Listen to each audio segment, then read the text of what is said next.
Can we start it up? Whatever. You want me to start? I got it. Feeling extra dope today. I got it. Extra dope. I feel like I started off like everyone. You do, man. I gotta take over some shit. What are you, Switch over. what are you smoking? Padron. I love these. He died recently. Yeah, I saw it, but he was what? He was like 90 something, wasn't 92, he? Yeah. All right, I'm rolling. Hey guys, welcome to this week's episode of Light Up and Lab. I'm your co-host, Tony T. Roberson. I got my better half. Why you use your government? Because that's my name, man. She wanted to be. No, it's just funny. My name's Anthony Roberson from the whitest part of town. What's going on, Listen, man? we got my co-host, Mr. Terrence Jones. What's going on, man? Yeah, and then we have our fabulous guest, man, Mr. John Knight, fellow comedian and traveling extraordinaire, plus cigar connoisseur. Cigar Yes, guy. yes. Yes, that's why I'm here. Couldn't wait to have Because you couldn't get a Steeler this week. Couldn't get any of the Steelers. Hey, man. They have what the OTAs this week, right? Yes, your knowledge is just as meaningful and powerful to us, though. We were looking forward to having you on. Yeah, I was looking forward to coming. And Yo, we got to start off with what everyone's smoking on today. What are you smoking on first? Legal provider T52. How's the Moved from the 52? number 9s. Yeah. Oh, you like the 52? I'm going to find out if I pass out before the end of the show. He I love it. He got so high off the one league. The number 9. episode. The number 9. Yeah, we were having a deep conversation with Shoemaker, and he just stopped in the middle of it and said, "Yo, this thing got me so high right." I said, I'm messed up right now. I couldn't do it. It was one of those things where I just legit, I felt like I was smoking weed that episode. I was smoking, one time smoking a Cuban, H. Upman on a ship. I was on a cruise. And I was, it was a Cuban. I was sitting there talking to a guy, and I think I had one beer. And I got up to leave, and I was like, I got to sit back down. I was like, Yeah. These things are potent. They're Yeah. powerful, man. You don't actually inhale them, but it still somehow gets into your bloodstream, correct? How strong? Yeah, Or do you inhale? I don't inhale, no. I never smoked cigarettes. Yeah, right. Exactly. Exactly. What you smoking on, Joe? I got an Oliva V. Okay. You love those Olivas. I like the Olivas. I like these. I like the Milanios. I like the O's.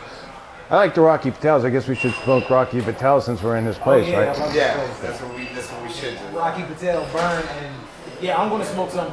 Today I'm smoking a Padron in memory of Mr. Padron, who passed away recently, 92. 92. Yeah, so the father of these cigars and these handmade cigars are really good. Yeah. Yeah, he makes the best. Those ones were the first ones. Now he's got all his anniversary and the ones And they that make them like this is one of the longer ones than smaller one. I got my dad one recently, and I love the way these are wrapped. I know these ones are Dominican they use on them. So Yes. Dominican is always the closest thing, in my opinion, to Cuban that you can get, unless you can get an actual Cuban. Nowadays you can get them. So Yeah. this is good. Hey, Joe, so what's going on with you, man? What's new? How's the cruise lines and everything? Well, I haven't done any ships this year. Last one I did was December. But I'm working on my new blog site, whataggravatesme.net. Check it out, whataggravatesme.net. Yes. So this is all things that piss John Knight off. Yeah.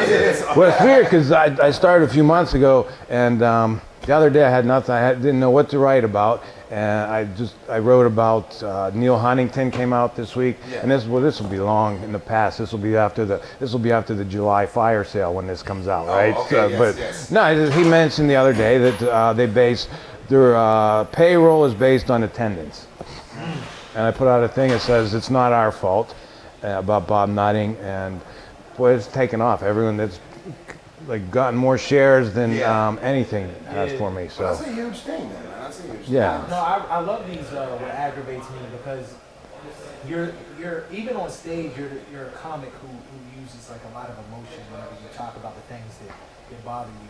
Yeah, but that's where I get my material. Yeah. Just on the road, driving somewhere. Have you had this happen where we were on the highway and the people are going exactly the same speed right next to each other. Right. So I guess one guy has Wi-Fi and the other one's trying to steal it off him. I don't know what's going on. That's what Or they're there just to aggravate me. Yeah. That's so funny. I never understood that either. Like if people were paralleling each Yeah, it's like other. you're going the same, but you're Like both somebody going the same needs to speed up speed. or Yeah, something, someone yeah. move over because John would like to come through. Right. Yeah, I get a lot of tickets that way. I got one. I found out. I don't know if you know this. Right outside of Wheeling, the speed limit goes from 75 to 55. Like in Before you get to that tunnel? yeah, yeah, it goes 75 to 55, which I wasn't aware of that until the police officer was explaining it to me. Yeah, they probably. Yeah, it's like yeah, they do. It's They like, want to get that. They want to get that. and then I also have out-of-state plates. Yeah. Pennsylvania guy, let's get him. So you have a long history in comedy, and me and you have had many conversations about what you feel is kind of ruining comedy.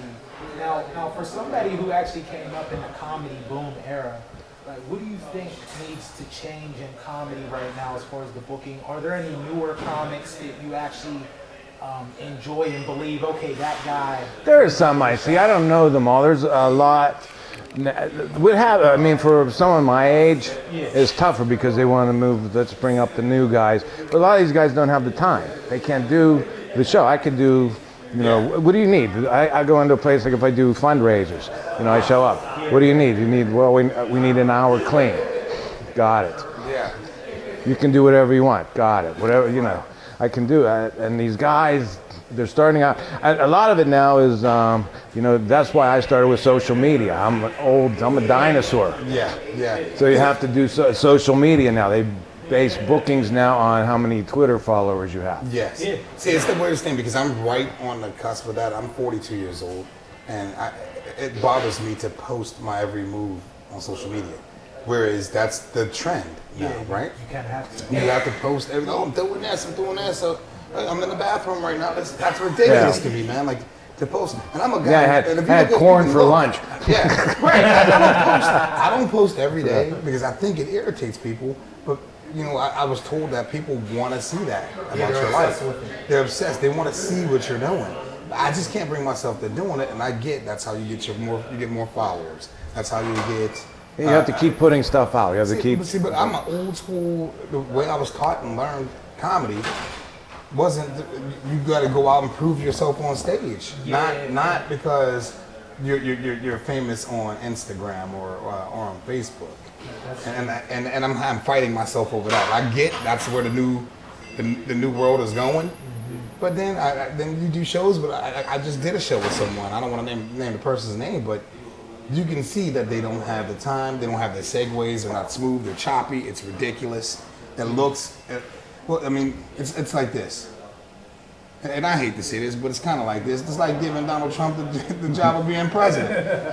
You can't make somebody headline and they're not even an MC. Yeah, I know. Yeah. That's another thing that's another thing that's getting on my nerves about social media. I'm tired of arguing with the Trump supporters. Yeah. Oh man. But that's the thing now, and I kind of have a tendency now that I used to be like going crazy about it, but now it's no one you ever argue with on Facebook. Well, you can't change their You're mind. not going to change their Yeah, mind. you can't change. Nothing you say. So what's the point? Well, I put out a thing last week when, and this will be old when it comes out, but when he said, when he went to North Korea, or we met with North Korea, and he said afterwards that he had talked to a lot of the parents of Korean veterans. Yeah, Korean veterans. Yeah, he said he talked to their parents, which I thought was, I mean, my dad was in Korea, he would be 84 if he was alive today, so his parents would be 120. Yeah. So you didn't talk to them, he just likes to talk out of his ass, Yeah. and Yeah. I put that out, and some guy just bashed me for being anti-Trump. I said, no, I just pointed out the fact No, that the he's, truth is the truth. yeah. Doesn't make you anti anything. It just makes you knowledgeable about what you're talking about. Yeah, I just thought it was funny. He's saying I talk to the I talked to parents of you go to Korean the War cemetery. veterans. Yeah. Pray. Get a seance. You go pray.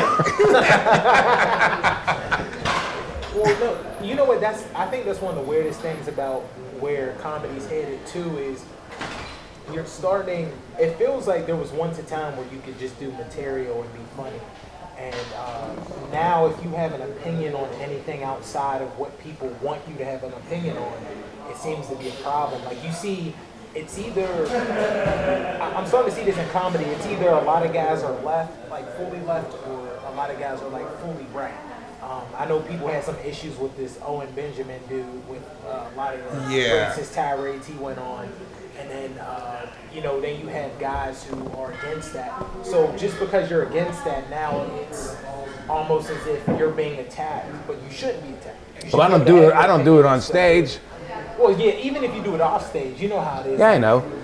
Have you had this? There was a few shows I did this year where people, it was like online, the show's coming up, and people posted on Facebook, well, I hope nobody's going to come in and say anything bad about our president. Yes. Yes. Have you had that happen? I just had a booker call me, and he wanted to book me in somewhere in Indiana, and he was talking about he didn't really want to book too many black comics because he didn't want them going on stage and being political and anti-Trump, which I found interesting because he's black. So it was just funny because I'm like, yo, that doesn't mean I'm going to come down there and bash this person just if I have comedic views on something, you know? And now it's just like you can't have comedic views on anything. Well, my thing is this: funny is funny to me. If someone says something that against what I believe in, I'm not so headstrong in what I believe in that I can't find the humor in what you're saying. Yeah. You understand that? Does that make sense? Well, I don't go on, if someone has a right-wing post, I don't go on there and try to change everyone's opinion. No. Yeah. No. Absolutely. No. I look at it. I don't like it. I scroll. Yeah. Yeah, you just scroll past. I don't put an angry face or sad face or ha or wow. Wow. I don't do none of that.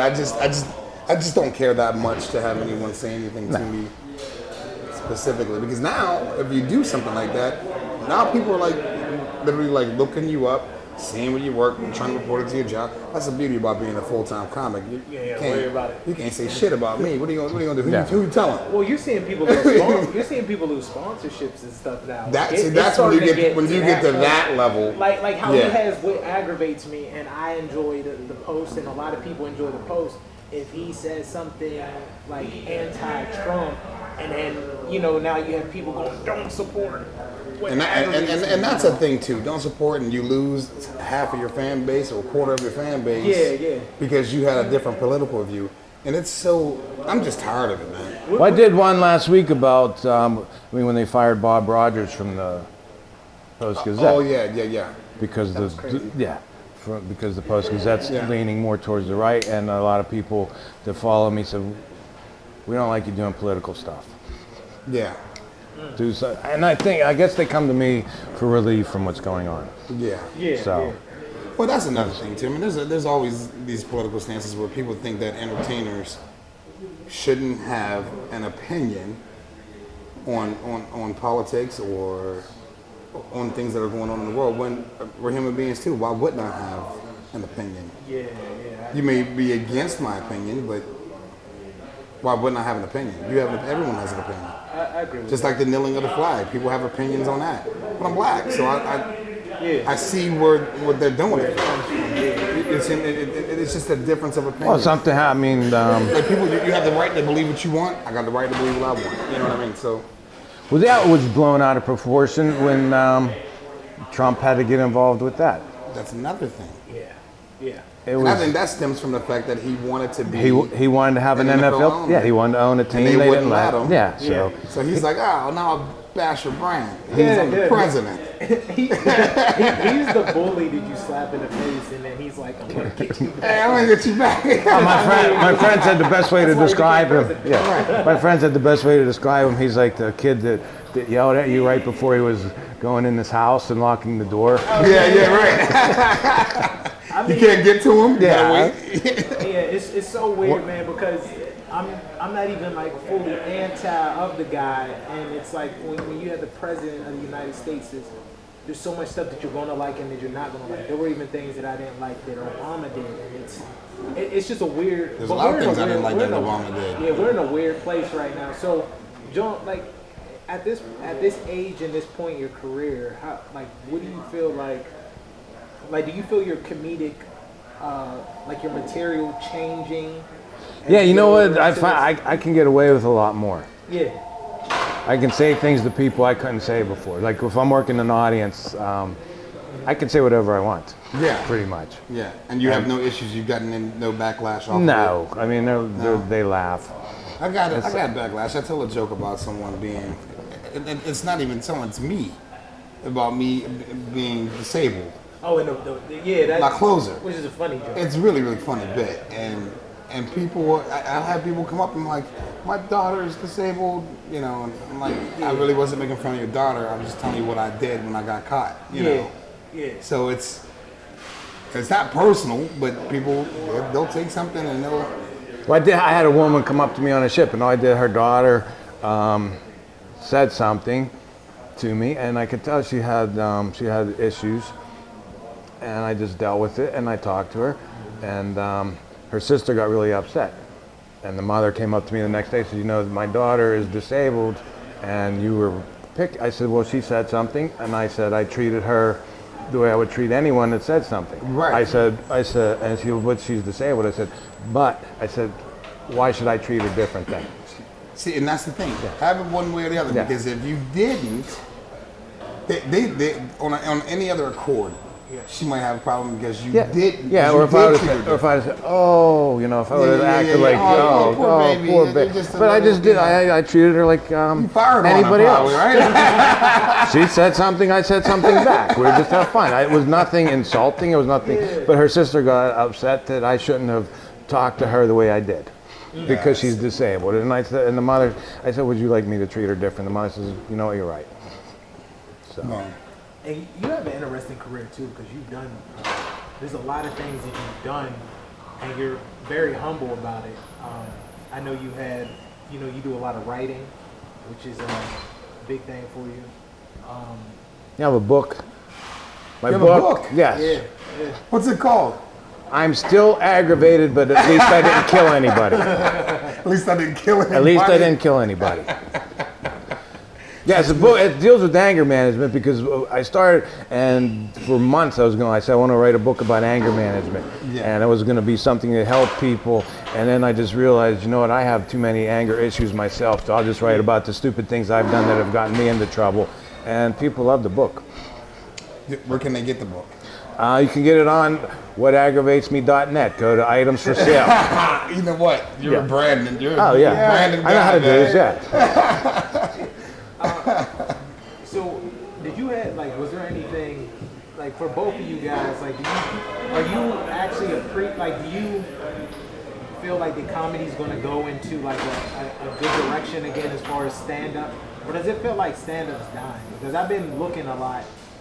And all you see right now is a lot of internet comedy, a lot of skits. Vine is gone, so now it's Instagram, but that stuff's even dying down. I it feels like everything comes back full circle. I feel like once the masses get a dose of the internet comics who are famous on social media, and hey, this is the way you can make money with you being famous because you can put asses in the seats in Oklahoma City or Kansas City or whatever. Yeah.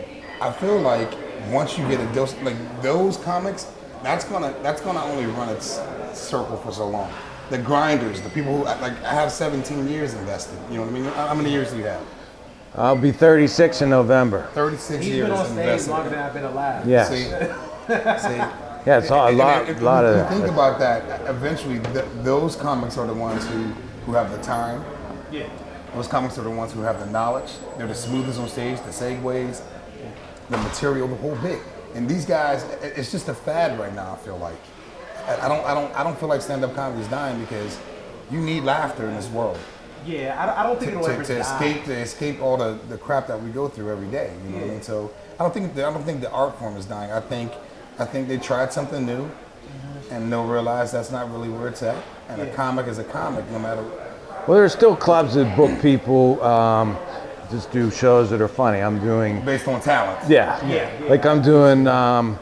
It's the Munster Performing Arts Center. He's got a big theater. Friend of mine books it, and he says, I just bring in funny acts, and people come out and they know. He says they know they're going to see a great show.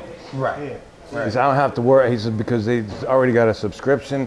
People that buy tickets because they're members of the theater, and they come because they've been there before and they know it's going to be a quality show all the way around. See, and that's what I feel like every club owner needs to get back to. instead of just trying to make the quick buck off of the fame. Yeah. Because you know what, that did do something to the brand of comedy. It did do something to people who support that are bringing these people to their town. Because you go and I hear people walking out like, oh, you were funnier than a headliner. Yeah. You get that. That happens. And well, there's a reason for that. I've been on stage a million more times than a headliner.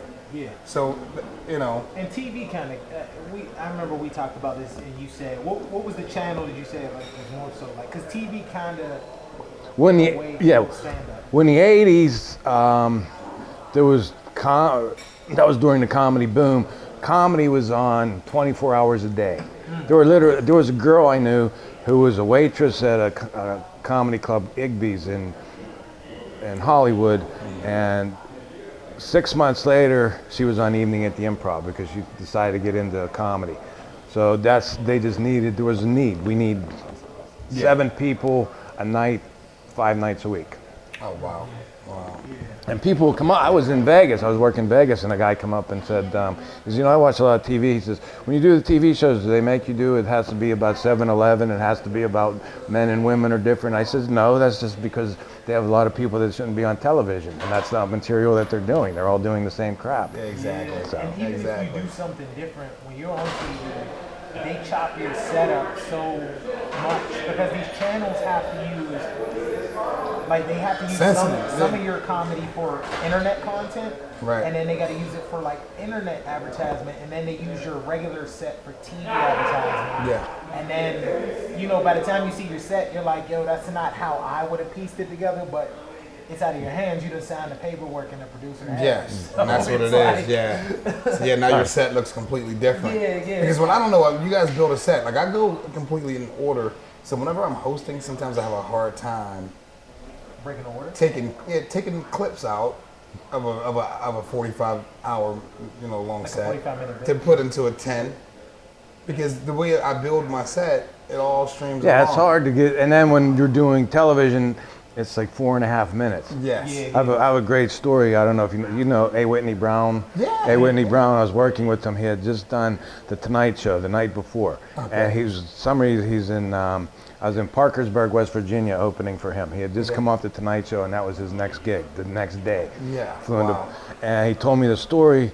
That was his first Tonight Show appearance. He had been 6 months earlier. He had been on Alan Thicke, and he was supposed to do 6 minutes.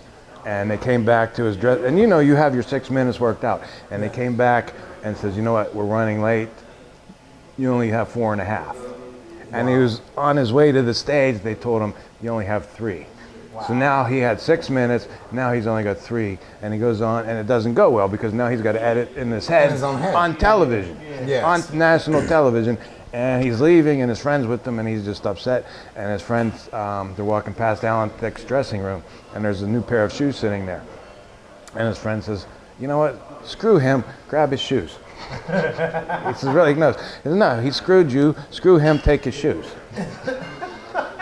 So he took the shoes. And when he did the Tonight Show with Johnny Carson, he wore Alan Thicke shoes. Yo, that's classic. That's pretty funny. That's how you get somebody. That's something I would do. And TV has like kind of made some issues too because a lot of times you had guys who were building these 5-minute sets just for TV before they even get anywhere.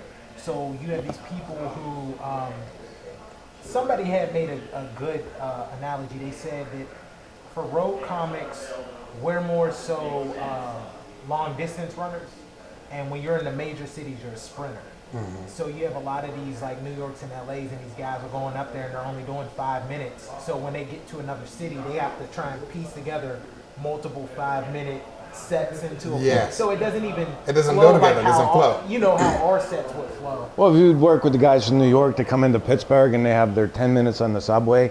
Oh yeah. The New York subway. When you're riding the subway. Yeah. No. We have the T here that most of us have never been on because it only goes to certain parts of the town. Exactly, that's it, yeah. Yeah, that's so true. I've never been on that T, have you? Yeah, I have. I've never been on that. I've been on the T because it's free when you're within like city limits. Right. So yeah, I've been on the T. It's decent, you know what I mean? It's just, I know I wanted to shoot some stuff on the tee, but that was about it. Just Oh, make it look cool. Oh, okay. I did that. We did when I was doing the Jag-Off when I was working with those guys. He was for his porch tour the one year he had Port Authority was a sponsorship, so they wanted us to go on the tee. So we went on the tee. We rode it between the stadium and the next stop, back and forth, and just filmed on there. Just film. Yeah. That's always funny. Yeah, the one girl left her purse, So but she got it back on the next trip through. Luckily, no one walked off with it. So what's your next moves with stand up? What would you like to do for? 'Cause I always like to ask guys like yourself who have been doing comedy for so long, like, what's your goals after a while? Because when you're new to comedy, or not necessarily even new, like even though I've been doing it for like 12, 13 years and he's been doing it 16, 17, we're still like new in the eyes of some people. So for us, we like have those goals of, I want to get this comedy special, I want to get this, I want to do a movie, I want to do a sketch show. What's your goals now at this point, do you feel? Well, I'm trying to get this What Aggravates Me going, and hopefully that's going to, I want to do, I'm going to start, it's called Nightway Productions. Okay. So I can do, I can write and produce commercials for people. Yeah. Okay, cool. Because a lot of things you see on LinkedIn, the big marketing thing now is if you're a storyteller. And I keep getting these things, learn how to be a storyteller. Well, guess what? I already know how to do that. Right, exactly, right. So I want to do that. I want to get more corporate, work more towards the corporate scene. And That's and where the just money is actually. Think about it. shows. That's where you can build your money and your that was, everything about it. Like with corporate, even Sheets. I did Sheets gigs and their pay is. I've done those, Yeah, I'm like, oh, thank you, Sheets. I'm the only one in Pittsburgh that hasn't done that. I hope Dave Settlemeyer's watching this. Yeah, he will be. I love, one of the things that kills me though, man, is like, you'll look at guys who are doing like corporate gigs and they may not have changed anything in their material or evolved, but like they're getting paid like 10, 15 grand to do one corporate gig, and I'm like, damn, like I'm lucky if I got like 800 for that. Imagine doing one corporate gig a for month. $10,000. Like I know guys that get paid someone's yearly salary doing just 3 corporate gigs. Yeah. You know what I mean? Yeah. And it's like getting to that place. I mean, you have so much history in comedy. Who were your like biggest influences? Because you told me some cool stories about meeting George Carlin that I thought were like, it was like some of the coolest stuff ever. You know what I mean? To meet somebody like that. Well, he was. That was when I was 14. He was in his prime, and I went to the Stanley Theater with 2 of my friends, and we were right on the stage. I mean, we literally we bought the tickets the day they came out, and it was orchestra pit seats, and there were 3 wooden chairs at the end of the aisle that we had. And we weren't together. We asked the usher, we said, you know what, we're not together. We're behind each other and we're on these wooden chairs. He says, when the show starts, move them wherever you want. So we moved them up and we were like literally on the stage. And George Carlin, and it was like the hardest I ever laughed at that point. At 14? At 14, he was, oh yeah, loved it. And I said, that's what I want to do. That's what I want to do. So years later, I'm in Vegas and we're doing the anniversary show. And Richard Jeni was hosting, so George Carlin stopped by to see Rich and see the comedians, and we're all standing in the back. He comes up, I guess this is where all the comedians hang out, right? And, so me and this guy, Butch Bradley, hurried up, got his camera, and we got photos taken with him. And he was walking away. Everyone says, I want to say it to him. I want to say it to him, but I can't. And I said, I'm going to say it. Right. I said, George, you know what? I said, you're the reason I got into this business. Right. I said, I saw you, and I said, this is what I want to do, and you were my influence. And he said, oh, thank you. And he went to walk away, and he turned around and says, well, geez, I hope you like it. Then 3 months later, I'm at Zanies in Chicago, and you go in the back. Have you done Zanies? I have not, but ironically, I was opening for, what's his name? He does Joe Rogan's podcast. What's my man's name? Joey Diaz? Joey Diaz. I opened for him. Diaz, And there was a guy named Graham Greene there, and he's a booker for Zanies. And I mean, he and I have been in touch. So Yeah, it's a It great should be room. coming Yeah. up, yeah. Yeah. So, but you go in. There's the front entrance on Wells Street. It's just an old. I mean, it's one of the original comedy clubs. I think it opened in '78 or Yeah. something. And you go. I saw him go in. I go in the back door, and it's a Thursday night, and the guy. Martin's the way it's spelled, but he's Hispanic, so Yeah. his name is Martin, and he's standing at the door. He says, "Oh, hello, John." He says, "George Carlin is in the house." Oh wow. I said, "Really?" He says, "Oh yeah, George Carlin." He says, "Not too many other people." And I did, and there was 12 people. It was Wow. George Carlin and this woman that he was going out with at the time that wanted to get into stand-up. Yeah. And after the show, I did my show for him. Yeah, pretty much. And after the show, he came up and he says, "Hey, John, we tried to move around all the seats to make it look full for you." Now, did he remember you from the time before? The 3 Yeah, months I prior? said, "Hey," and then we're just standing out on Wells Street talking Yeah. shop, and it was like, I'm standing here, and I said, "What are you doing in town?" And he said, "Well, I'm here doing some corporate stuff." So he wanted to check out the local stand-up. Yeah. And I guess the next night they said he went out to see. There was a ventriloquist that passed away a few years ago, Otto and George. Have you ever seen him? Yeah, I was George. Filth- Yeah. so, filthy, and they said George Carlin literally fell on the floor laughing. Oh wow. Oh wow. That's huge. That's a huge thing. He's one of my favorites, and it's always cool when, you know, because there's certain guys that I wish that I got a chance to see, and Carlin was one of them, because I remember he passed away right after, it was like shortly after he had his last show in Pittsburgh, Yeah. and I missed it, and I was like, yo, I can't miss another person, so that next go around, I think the following year or something, I went to go see Cosby, because I was like, yo, you never know. Never know. Right. Well, yeah. Regardless of the... Don't you ever see him again? Yeah, I'll probably, unless I go to his house. I don't do comedy anymore. He gonna be doing stand up alone. It's Right. echoing in his house. He's but- strained up. Well, my manager was actually setting up people to open for him, Oh yeah. and he had just got in touch with them. And I was in San Antonio, and I got up. It was the day I was flying home, and I got up to catch my flight. And the phone rang 6 in the morning. And it's my wife, and I said, "What?" She says, "Did you hear?" I said, "No, I just got up." She says, "George passed away." I said, "Oh man." So, Yeah. That's awful. yeah. It was so rough, man. Cause you know, in my opinion, like there's 3 comedy kings, and then like I branch everyone else off of those. Pryor's one of them, right? Pryor, I Carlin, kind of met him. Cosby. Who, Pryor? Yeah, he was in Atlantic City. We were in Atlantic City, and he was there with. You could tell he was. That was when he was going downhill. Oh, he was going with the MS. Yeah, and he was at the crap table, and he was just kind of leaning over the crap table, and you could tell he wasn't well. And we went up. The other 2 comics and myself went up to approach him, and his body. "Hey, who?" And we said, "Hey, we're the comedians from the club here. We just, we want to meet Richard." Right. And he said, "Rich, it's the comedians," and he just kind of went, went Gave a little wave. yeah, just gave us a little wave. But yeah, he was. He It's went to my unfortunate dad's to see him birthday that party. way. Yeah, I saw you posted that. Pittsburgh, yeah. Yeah. My dad had a birthday party in the 70s, and Richard Pryor's limo pulled up, and he went up to the limo. He was like excited to see it. And Pryor was like making fun of my aunt because she was taking pictures of him on stage. So we have these photographs of Pryor down here. Right. And so he goes up to the limo. He's like, "Hey man, give me some skin so I can grill." You know, in the 70s. Right. And Pryor was like, "I ain't taking no black man on the So my dad's talking to him. He's like, "Oh, I got this birthday party. You got to come to this birthday party." And he's like, "No, I ain't coming." So these fine women come by like, "Hey Terry," because my dad's nickname was Black Fawns because he was so cool. Right. They called him the Black Black Fawn, Fawns. right? So they're like, "Oh, Fawns, where's the party?" And they was like, "Real fine." He said, Pryor stopped, looked at him and said, "Where this party gonna be again?" So he showed up, and it was like some old club Reflections, actually. It was the name of the called? club. It was an old, yeah. So it's pretty cool. Like my dad's the person that introduced me to stand-up. So yeah, That's cool. So anytime- he actually came to the party. yeah, Pryor was at the party. how So, and you cool is weren't, that? and you weren't born yet. No, I wasn't even born. Like all the people, you know, I was born like at the end of Pryor's like everything.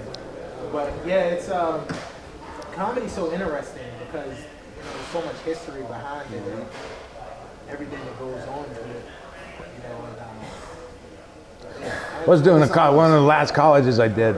I was working with Augie, you know Augie. Augie Cook. So Yeah, so Augie, they come up. They said, "What's your intro?" And he says, "He's open for Drew Carey," right? So and the guy says, so I don't know what's going to be my intro. And he says, so what's your intro? I said, I don't know, Drew Carey opened for me. Because wasn't he in Cleveland at the time? Yeah, he was in Cleveland. He used to come into Pittsburgh, do the Funny Bone. Yeah. Yeah, we would hang out. One of the owners was his like manager or something at the time. Yeah, he was. Yeah, almost drove his career into the ground. Yeah, well, nobody likes those guys. Yeah. No matter where you go in the country, if you mention that old Pittsburgh Funny Bone, I was very fortunate to be able to like be there and perform there before it closed down because I mean it's still a part of history. You know what I mean? That club, there was so much that went into that club and so many people that performed there like over the years, like yourself, Dennis Miller, Drew Carey. I'm trying to think of some other people that like came up and were. Well, Robin Williams just stopped by one night.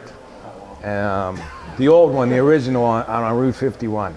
Oh, okay. Before they moved to Station Square, we told him for years, move to Station Square. No. And then he was in this old building that was just falling apart, and finally he says, I'm going to move. I'm gonna move now. And he made a gold mine down there. Was it true what they used to say about Robin Williams and him stealing jokes and? Yes. And Yeah. I guess if he did Rest steal your in jokes, peace, yeah, R.I.P. all that respectfully, But but still, you stole jokes. I mean, He did. But I guess you would, as a young comic, you would come up and be like, hey, that was my bit, and he'd be like, which one? And you tell him. We walked around with a checkbook. Yeah, and he'd be like, not anymore. It's my bit. Who told me that? Well, I guess he started doing that. There was a guy, Tim Thomerson, that threw him down the stairs at the Comedy Store and put him up against the wall, and he realized, Can't do this. yeah, I better walk around with a checkbook. Yeah. Here's $5 Well, grand. if you've ever been improvising on stage, when you're working the crowd, I mean, there's very often where something pops in your head going, wow, if I could do this guy's bit right now, It would kill. It would go, yeah. But you don't do it. No, He didn't stop there. he just kept going. He would do the bit. Have you ever had a headliner do your bit like while they're improvising or do one of your like, because that happened to me. Somebody did a bit before I could even go on stage and do the joke. It was in Cleveland. I've seen that happen with Gary Owen. I was featuring for Gary, and the MC did a Gary Owen joke. Gary very rarely watches. Gary goes on stage, and he did the bit, and the crowd, he lost the crowd, and he's like, what the hell just happened? And someone said, the MC did that bit. Gary stopped the show, called him on stage, he's like, where'd you get this from? He goes, I don't know, man, I've been doing comedy like a year. My friend told it to me. So I just did it. Gary's like, okay, well listen, never do it again, it's my bit. Like he called him out about it. Yeah. You have a better lighter. Yeah, I gotta fix the adjustment on that. Yeah, hopefully that one works. See, It's called Light Up and Laugh, but we don't have working lighters. my knob broke on here. I gotta send it to Zakar. Yeah. So, have you ever had an issue where someone had like took one of your bits and you had to confront them, or? I had a guy I was working with him the whole week, and he come in Sunday. I was in Syracuse. I forget his name. And he came in on Sunday night. He says, I have a bunch of new material I'm going to try out. And it was all the stuff I had to. Yeah, it was all my stuff that he had reworked and rewritten. And it's like, well, He watched you all weekend and reworded You it. don't have a bunch of new stuff. That's mine. I got a bunch of new stuff I'm working out tonight. I'm excited with someone else's bit. I'm trying to think of the worst bit that I've had. I had a couple bits stolen, and like one ended up on like somebody's project, and I had to put like a side by side just in case that I person. remember that. Yeah, I know who it is. I'm not going to say his Yeah, name, but you I'm- posted that a couple years ago. And You're like this and this. And I remember the improv was like, well, this person can never work here again. yeah, Remember that? Yeah, I mean, he legit took the bit, and Yeah. someone called me the night he did the bit during his recording, and they sent me a text, and I didn't know he was recording for it, and I was like, whatever, he's doing the bit, I barely do it anymore, and then when the album came out and he was getting praised for it, people were attacking him for using the bit. Yeah, for They're doing like, yours. well, are you going to give him the extra money for those 2 tracks that Yeah. are his? Yeah. I mean, it happens, but Well, my thing is this. Comedy's comedy. You're going to only talk about so much, right? The thing is your personal spin on it. But when The you do fact that something, you do it word for word, that to me, that shows your lack of... I had a guy up Talent. there used to be a club here, Marco Antonio's, and owner, Dom, with the father, was sitting there. It was an Italian restaurant. It was you would get there and it was a Oh, I heard about yeah, that joint. It was like lobster. yeah. Rigatoni special and comedian John Knight. Right. It's out on 22 and I guess it's Delmont. Still open? It's not. It's like it's a strip steak. club? It's a steak. It's a steak place, and there's upstairs where we did comedy. I think it's like a biker bar or something. Oh wow. But there was a guy. He's doing one of my bits, and I walked out and I come back and I said to Dom, I said, how much of it did he do? He said, hey, he did all of it, but you do it better. Yeah, because I remember Christopher Titus was like, you gotta go up to that guy and punch him in the face. You gotta call him out. You gotta say his name. And I was Holy like, crap. because Titus is that type of dude. Like he's, Yeah. you know, he'll go at somebody about it. So, what do you feel about? Like I only threatened one guy, but he wasn't doing my stuff. He did. I was in Florida, and he's a Florida guy, and he had all these guys I knew from New York because I was doing New York all the time, and all these friends of mine, he's doing their bits. Wow. And he was doing. It was Carvel ice cream. There was a guy, John Rizzo, had a whole bit about Fudgy the Whale was their advertisement, and he's doing it in Florida where they didn't even have these commercials. And I grabbed and I told the guy, and he's arguing with me. I said, man, I should punch you right in the mouth. Right. And he says, too late. He says, I already have false teeth. He said, someone already knocked my teeth out. I said, and you didn't learn. You didn't learn. You Yeah, didn't you learn. didn't learn. That's ridiculous, man. Yeah, it's so interesting how people are like distilling these bits and stuff and using them. But someone said you always got to write them faster than they could take them. I remember that was someone told me. Or just make it personalized. Well, you Personalize it to yourself. You can't steal someone's life. Oh no, you can't. And people will try. to do They'll it, try you to, know. but you can't steal Like someone's life. if I go on and Personalize I it. try and do your bit, that's why I tell people, you know, it's better to be so personal about this stuff. You know what I mean? I think, like, because Pryor is such an influence in Patrice O'Neal, over the years, I feel my material more so being like personal life situations than just, you know, jokes. What do you feel like the evolution is from like the 80s when people were doing like more jokes to doing like more material about like observations in themselves? Like not just a joke, an observational joke, but like a full chunk bit. You know what I mean? Because like Richard Pryor was like one of the first guys to do something different than just like a joke, in my opinion. Doing stories. Yeah, well, yeah, I guess we could call them like stories. Yeah, There's a lot of guys doing stories now, but if it's not funny, it's not comedy. yeah, it's not a good It story. gets to be too wordy, Yeah. too long, and the payoff ain't there whenever you got your crowd waiting for it. Yeah. Stories, you got to be an awesome storyteller, man, if you're going to do stories. Well, Yeah, you have to that's- put jokes in the story. In the story. Yeah, I mean, a lot of stuff I do is stories, but there's parts that are funny. Yes. And that's what you have to do to hold your audience. And the attention span is so much shorter now Yes. yeah, it is. because people, they're watching you, and I see people, and then they're on the phone. That's on the that's the phone most annoying immediately. thing, looking on the Yeah. phone. And That's how you lose them quickly. that's why I don't do ships anymore. Yeah. No, actually, there was a woman. It was better when they didn't have Wi-Fi. They didn't have. So a woman's on the phone down front, Yeah. and it's a Texas crowd. And I said, so what do you want, Facebook? She says, y'all haven't earned my respect enough for you to ask me that question. Aw. Y'all. So what would you do? So I trashed her, but Yeah. well, I guess I overdid it. You overdid it. Because it's not the same. Like in a club, they don't care. Yeah. In a club, they're going to take my side. On the ship, she paid Yeah. so much money. She has her whole family. She went up and complained. All of a sudden, then No, it's a big deal. yeah. So now I'm not kidding. But my wife said to me, she says, I don't. She didn't like me doing the ships, and I was just getting old out there. You know, you're just trying. You're not doing anything. Yeah. One of the things I regret when I moved back here from California in the early 2000s, and instead of trying to establish myself here, I was just working the road and making money. Yeah. And I should have. I mean, there's a lot of people don't even know I exist in this town. Well, no, I think it's better that you do that because you're such a well-rounded comic. Yeah. And I think that's what makes Because I think the thing is, a lot of guys get so caught up in scenes that they get lost in that, and then that's all they have. I mean, we watched it Yeah. for many people where like, this is it, this is all you have, it's just this scene, and then they go somewhere else and it just does not go well. They can't perform. Like, I had a conversation with somebody and I was just telling them, like, every time you do a different gig, it prepares you for something bigger, because you wouldn't be able to do that gig if you didn't, you know, if you weren't so like well-rounded. Do you feel like do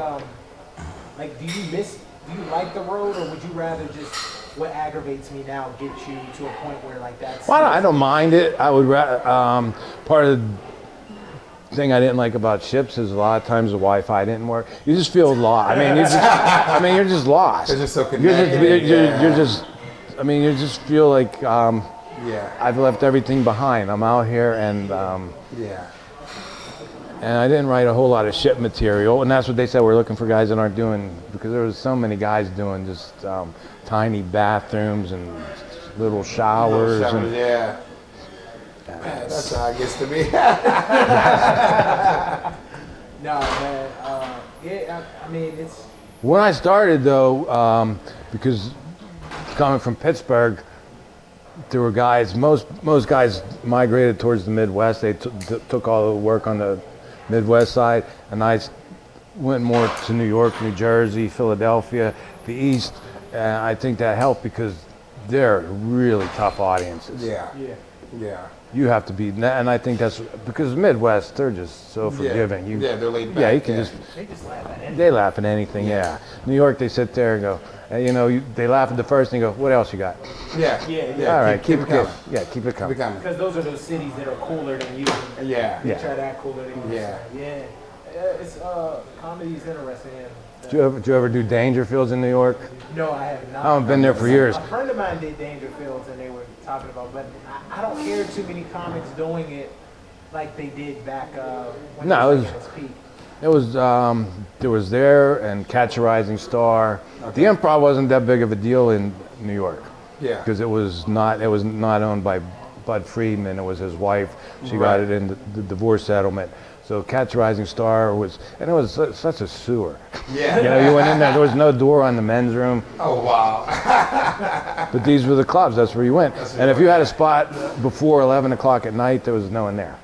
Oh wow. Wow. It's late night venue. Huh? Yeah, but Because I it's was, a city that don't sleep. I was on Dangerfields one night and I'm doing a set and there was just like one bright light. You could not see literally the people in the front row. Wow. So there's this voice from the back starts heckling me and I start dealing with him and I hear a voice and it's an older lady down front and she says, "You're doing fine, just leave him alone." Oh, that's so classic, man. That's funny, man. Yeah. So in closing, man, we want to say, what do you have anything coming up that you want to promote? When's this coming? Check out whataggravatesme.net. Yes. Watch for my videos. There's a lot of videos on there. Go to my YouTube channel. Yes. I think the one's still on there. They tried to take it down twice. I did one where I did the Tide Pod Challenge. Yes. And there was nothing bad about it. It's just me eating a Tide Pod, which I didn't really do. And what happens when you have soap in your system And your system. and you get gas. Hey guys, man! Shout out to John Knight. Thank you for being. Yeah, great when's this guest. coming out? I have a big show. Big show. If it comes out before August 18th, I'm doing. Yeah, it could be out before that. Yes. I'm doing the McKees Rocks VFW, going to my hometown. Okay. That's going to be a big show with Ray Zawadny. Oh, great. Yeah. He's at the show. Actually, Yeah, the Ray's show a is here with Ray, real so- funny Yeah, guy. Yeah, he's a funny, talented young comedian coming up. He's good, man. He's solid. Yeah, he's good at act. Challenge you have to follow. That's I like to put someone good on in front of me. Yeah. See, that's old school thinking. Yeah. A lot of people want to put someone Yeah, a horrible lot of- on yeah. in front of them so they shine. you Yeah, know, yeah. So, And anytime I do a show, I always ask if Rogue could do it. yeah. Yeah. Because he just destroys, and I'm like, all right, I gotta work. You gotta know what work. I mean? I can't But go that out and makes be you a lazy. better comic in the end. Yeah, And yeah. You don't he want to. does. Yeah. We Yeah. both do that. For Yeah. each other's shows. Each other's We're shows. Like, He opens or I open, Frank. yeah, it's always. Yeah, Mike Sasson was telling me that there's a local guy that doesn't like to follow he does told Sasan he doesn't like to follow him. He doesn't like to follow Ray. Oh wow. And I think I know what you're talking about. yeah, I you think know, I do too. I'm not saying any names. Yeah. But I'm I gonna hate, sip juice on it. I mean, it's some juice. I don't think there's anyone. I don't care about following anyone, man. I take the crowd and make it my own. How you gonna get better? You know, Yeah. if you're in the gym lifting 135 on the bench every day, you ain't gonna be able to lift that. Ever. 225. Ever. Well, when Dennis Miller left town and got on Saturday Night Live, he came back, and I'm going on. I was middling at the old Funny Bone, and he stops in. And he says, Johnny, I'm going to go up and do 15 in front of you. I said, why don't you go on after me? Right. I said, you're a big TV star. He says, you're only a TV star until you hit the stage. That's true. He says, if I'm not funny, it doesn't It matter. doesn't matter. Yeah. That's true. It's true. Well, John, man, we appreciate you. Hey, thanks for having me. Thanks for the cigar. Come back again. Yeah. Thank you Yeah, very when much, man. yeah, because Steeler season will be starting. You'll need guests. We gotta get some more guests. Hey guys, signing off right now. Light up and laugh. T-Row, Rocky Patel's. Burn by Rocky Patel, Pittsburgh. T-Row, John Knight, Terry Jones. Thank you. It's fine. All right. That's right.